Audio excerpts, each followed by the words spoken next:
హైదరాబాద్ లో triangle love స్టోరీలో ఓ జంట హత్యకు గురైన ఘటన హైదరాబాద్ నార్సింగ్ సమీపంలో జరిగింది. పుప్పాలగూడ అనంత పద్మనాభస్వామి ఆలయం గుట్టలో హత్యకు గురైన జంట కేసులో ట్విస్ట్ నెలకొంది. ట్రయాంగిల్ లవ్ అక్రమ సంబంధం కారణంగా ఈ హత్యలు జరిగినట్లు పోలీసులు గుర్తించారు. బిందువును ఎల్బీ నగర్ నుంచి నానక్రామ్ గూడకు పిలిపించిన అంకిత్ సాకిత్ ఆమెను స్నేహితుడి రూమ్ లో ఉంచాడు. మరుసటి రోజు ఇద్దరూ పుప్పాలగూడ గుట్టల వద్దకు వెళ్లారు. అక్కడ ఏకాంతంగా గడిపారు. అంకిత్ సాకిత్ కు తెలియకుండా మరో యువకుడితో బిందు ప్రేమాయణం సాగిస్తుంది.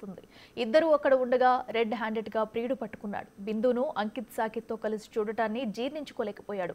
ఒక్కసారిగా బిందుపై బండరాళ్లతో దాడి చేసి చంపేశాడు. పారిపోతున్న సాకిత్ పైన దాడి చేసి తన వద్ద ఉన్న కత్తితో విచక్షణారహితంగా పొడిచి హత్య చేశాడు. అనంతరం ఇద్దరి ముఖాలపై బండరాయితో దాడి చేసి ప్రియుడు పరారయ్యాడు. ట్రయాంగిల్ లవ్ స్టోరీలో నిందితుల కోసం పోలీసులు దర్యాప్తు చేస్తున్నారు. హంతకుడికి ఎవరైనా సహకరించారా, ఒక్కడే చేశాడా అనే కోణంలో దర్యాప్తు చేస్తున్నారు.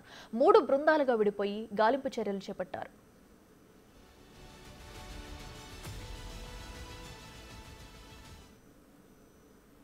ఇదే అంశానికి సంబంధించి మరింత సమాచారం మా ప్రతినిధి సురేష్ అందిస్తారు. సురేష్, చెప్పండి, మరి హైదరాబాద్ లో జరిగిన జంట హత్యలకు సంబంధించి కూడా విచారణ అనేది ముమ్మరం చేసిన పోలీసులు అయితే కొన్ని నిజాలు అయితే వెలుగులోకి వచ్చాయి. అయితే తన ప్రియుడే వాళ్ళని చంపినట్టు కూడా తెలుస్తుంది. డీటెయిల్స్ ఏంటి?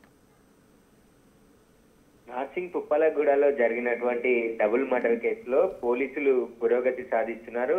ఇప్పటికే చనిపోయిన ఇద్దరిని కూడా గుర్తించడం జరిగింది. బిందు వనస్థలిపురంలో ఉంటుంది, సాకేత్ నానక్రామ్ గూడలో ఉంటున్నట్టుగా పోలీసులు గుర్తించడం జరిగింది. అయితే బిందు సాకేత్ ఇద్దరు కూడా గత కొద్ది రోజుల నుంచి అక్రమ సంబంధం ఉంది. ఆ తరుణంలోనే బిందు మరొక వ్యక్తితో వివాహేతర సంబంధం పెట్టుకొని లవ్ చేస్తున్నట్టుగా గుర్తించడం జరిగింది. అయితే బిందు భర్త వనస్థలిపురం పోలీస్ స్టేషన్ లో 3వ తేదీనే తన భార్య కనిపించట్లేదు అని చెప్పేసి కూడా ఆయన ఫిర్యాదు చేయడం జరిగింది.